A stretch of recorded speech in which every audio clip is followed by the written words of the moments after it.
नमस्कार, मैं भारती शर्मा और आप देख रहे हैं हमारा स्पेशल सेगमेंट खबर दिन भर। रुक करते हैं कुछ प्रमुख सुर्खियों का। शादी की खुशियां मातम में बदली, शादी में आए बारातियों पर अंधाधुंध फायरिंग हुई।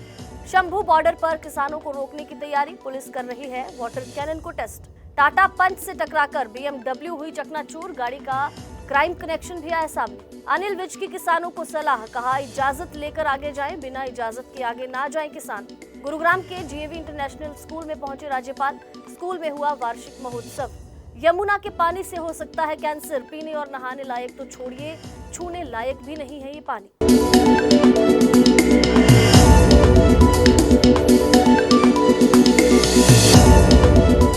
अब खबरें विस्तार से। रोहतक जिले के गांव किलोई में एक शादी समारोह चल रहा था और उसी शादी को मातम में बदल दिया कुछ बदमाशों ने, जब वहां पर आकर बारातियों पर अचानक से फायरिंग करना शुरू किया। बता दें कि बारात में आए 2 युवकों पर अंधाधुंध फायरिंग की गई और इस फायरिंग में एक युवक की मौत हो गई, जबकि दूसरा जो युवक था वो बुरी तरीके से घायल हुआ है। बारात किलोई गांव के भूमि गार्डन में पहुंच चुकी थी। सभी लोग शादी की खुशियां मना रहे थे। इसी दौरान काले रंग की एक स्कॉर्पियो वहां पर आकर रुकी, जिसमें कुछ बदमाश थे और उन्होंने टेबल पर खाना खा रहे 2 युवकों पर ताबड़तोड़ फायरिंग करना शुरू कर दिया। बदमाशों ने करीब 8 से 10 राउंड फायर वहां पर किए। एक के सिर में गोली लगी और उसके बाद दूसरे पर कई गोलियां दागी गई। एक युवक की मौके पर ही मौत हो गई, जबकि उसके साथ बैठा जो दूसरा युवक था उसके पैर में गोली लगी। अस्पताल में घायल को ले जाया गया, इलाज उसका चल रहा है। जो मृतक था वो पुलिस का कांस्टेबल रहा, उसके बाद वो फाइनेंस का काम करता था और दूल्हे के कुनबे में वो पड़ता था, दूल्हे के रिश्ते में वो भाई लगता था। मौत के बाद शादी की खुशी मातम में बदल गई। जैसे ही शादी में फायरिंग की मौत की खबर पुलिस को लगी, पुलिस भी PGI रोहतक जाकर पहुंची, जहां पर घायल का इलाज चल रहा था। उसके बाद पुलिस ने पूरे घटनास्थल का भी जायजा किया है। परिजनों ने बयान दर्ज करवा दिए हैं। हत्या का मामला दर्ज किया गया है। अज्ञात लोगों के खिलाफ जांच शुरू कर दी गई है और पुलिस के अनुसार परिजनों ने किसी के साथ कोई रंजिश की बात अब तक नहीं कही और अभी जो हत्या के कारण है वो भी खुलकर सामने नहीं आए। फिलहाल हत्या का ये मामला दर्ज किया जा चुका है और जांच जो है लगातार की जा रही है। परिजनों ने किसी भी गैंग में हत्या का हाथ नहीं होने की बात कही है और कहा है कि इस हत्या के पीछे कोई गैंग नहीं है, हमारी किसी से आपसी रंजिश नहीं है। फिलहाल पुलिस पूरे मामले की जांच करेगी। अगली खबर किसानों से जुड़ी, जो शंभू बॉर्डर पर लगातार प्रदर्शन कर रहे हैं। कल किसानों द्वारा दिल्ली कूच करने की कोशिश की गई थी, जिसको पुलिस प्रशासन द्वारा नाकामयाब कर दिया गया। अब इसी बीच पुलिस और किसानों के बीच झड़प भी देखने को मिली। 6 किसान इस संघर्ष में घायल हुए थे। आज अंबाला शंभू बॉर्डर पर स्थिति की अगर बात करें तो शांतिपूर्वक स्थिति रही। हालांकि पुलिस प्रशासन यहां पर पूरी मुस्तैदी के साथ अपनी ड्यूटी कर रहा है।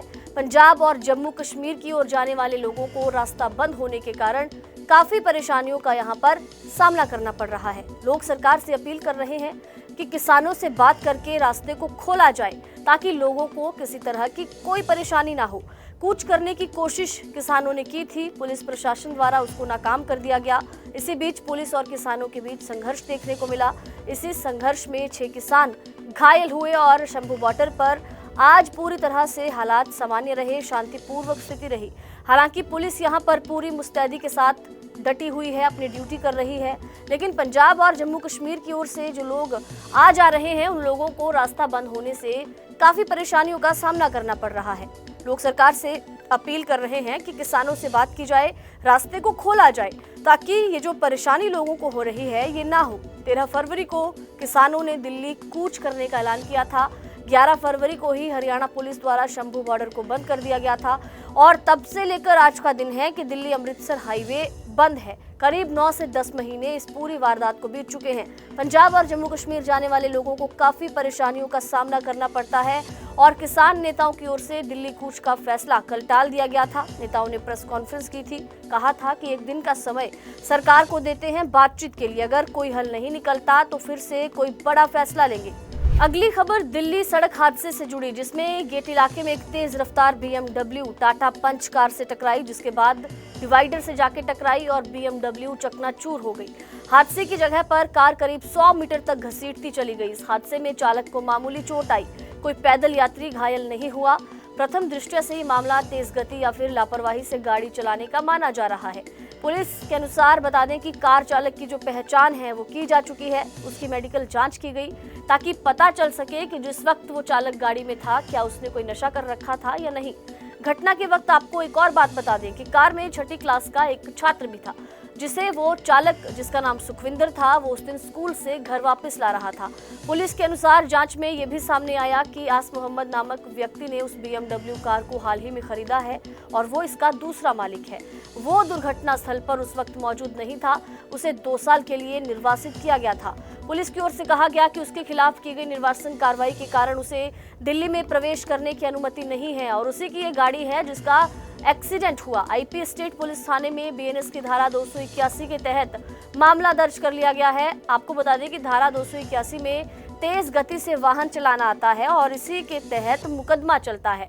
अब ये मामला दर्ज कर लिया गया है, पुलिस पूरे मामले की जांच कर रही है। हरियाणा के ऊर्जा, परिवहन और श्रम मंत्री अनिल विज ने किसानों के दिल्ली कूच के संबंध में अपनी प्रतिक्रिया दी। उन्होंने कहा कि क्या किसानों ने आगे जाने के लिए इजाजत ली है और बिना इजाजत के कैसे इन्हें आगे जाने दिया जा सकता है। अगर ये इजाजत लेते हैं तो ही इन्हें आगे दिया जाने जाए, अदरवाइज नहीं जाने दिया जाए। पत्रकारों से बातचीत करते हुए अनिल विज ने कहा कि बेशक देश का हर कोई नागरिक दिल्ली जा सकता है, मगर आप कोई कार्यक्रम करने जा रहे हैं तो आपको पहले वहां दिल्ली में बैठने की इजाजत भी लेनी पड़ेगी। अगर किसान इजाजत लेकर नहीं जाएंगे तो ये हरियाणा में जम सकते हैं। आगे अनिल विज ने कहा कि आम आदमी पार्टी की सरकार ने पिछले 1 साल से किसानों को बिठाया हुआ है, इससे उन्हें पार्टी की पंजाब भी दिक्कत देगी, इसलिए पहले इजाजत लें फिर आगे जाएं। बांग्लादेश के ढाका में भारत के उत्पादों पर बाइकॉट के सवाल पर भी ऊर्जा मंत्री का बयान सामने आया। उन्होंने कहा कि बांग्लादेश में जो हुआ है उस पर सरकार को कड़े कदम उठाने का वक्त आ चुका है। उन्होंने चौकस होते हुए कहा कि अंतर्राष्ट्रीय स्तर पर ये जो हो रहा है कि बांग्लादेश को दोबारा पाकिस्तान बनाने की कोशिश की जा रही है, उस पर भारत को कड़े कदम उठाने की आवश्यकता है। इसके अलावा अनिल विज विपक्ष पर भी जमकर बरसे और किसानों पर उन्होंने कहा कि बिना इजाजत किसानों को आगे जाने दिया ना जाए, नहीं तो वो हरियाणा में जम सकते हैं। अगली खबर गुरुग्राम से, जहां पर गुरुग्राम के GAV स्कूल में आज वार्षिक महोत्सव का आयोजन किया गया और इस वार्षिक महोत्सव में हरियाणा के राज्यपाल बंडारू दत्तात्रेय ने मुख्य अतिथि के तौर पर शिरकत की। तो वहीं स्वामी धर्मदेव जी महाराज से लेकर गुरुग्राम के विधायक मुकेश शर्मा समेत अन्य अतिथि भी इस वार्षिक समारोह में शामिल हुए। मुख्य अतिथि ने कहा कि भगवान श्री कृष्ण ने हरियाणा की धरती पर गीता का उपदेश दिया था। आज हरियाणा सरकार अंतर्राष्ट्रीय स्तर पर गीता महोत्सव को मना रही है और हमारी पीढ़ी इतनी गुणवान और ज्ञानवान बने कि पूरी दुनिया में भारत का मान हो। उन्होंने GAV स्कूल के बारे में भी बोलते हुए कहा कि GAV स्कूल बच्चों को शिक्षा के साथ साथ भारत के संस्कृति से भी जागरूक कराने का काम कर रहा है। अगली खबर यमुना के पानी से जुड़ी है, जो आपको जरूर ध्यान से सुननी चाहिए। एक रिपोर्ट सामने आई, एक बड़ा खुलासा हुआ जिसमें ये पाया गया कि यमुना नदी का जो पानी है और वो पीने और नहाने के लायक तो छोड़िए बल्कि सिंचाई के लायक भी बिल्कुल नहीं बचा। केंद्रीय जल आयोग की states of trace and toxic metals in Indian reverse report में ये खुलासा हुआ। यमुना में क्रोमियम, निकिल, लेड, आयरन जैसी भारी धातुएं मानक से ज्यादा हैं। ये लोगों के हार्ट के लिए, किडनी के लिए, कैंसर जैसी बीमारियों की ओर उनको धकेलती हैं। आयोग की वेबसाइट पर यह रिपोर्ट जारी कर दी गई है। केंद्रीय जल आयोग ने आगरा में पोइया घाट के साथ 2 जगह, मथुरा में 1 जगह पर यमुना नदी के पानी के सैंपल की जांच में इन भारी धातुओं को पाया।